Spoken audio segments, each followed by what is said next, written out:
মিউজিকের পক্ষ থেকে সকলকে বুক ভরা ভালোবাসা। আমাদের এই সেটআপটি যে নির্মাণ করেছেন সকলের খুব পরিচিত এএসপি ক্যাবিনেট সেন্টার। তো এএসপি ক্যাবিনেট সেন্টারের মালিক বাবু সুকুমার দা ও অর্জুন ভাইয়ের প্রতি কিং মিউজিকের মালিক বাবু ও সমস্ত স্টাফের পক্ষ থেকে অনেক অনেক ধন্যবাদ ও ভালোবাসা।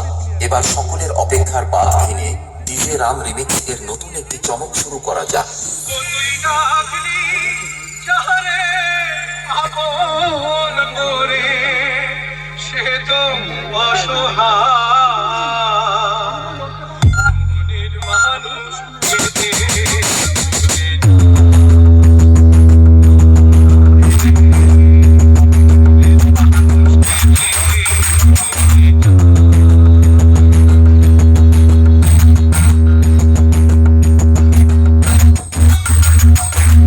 Music present Marisha DJ Ram Remix Taj Force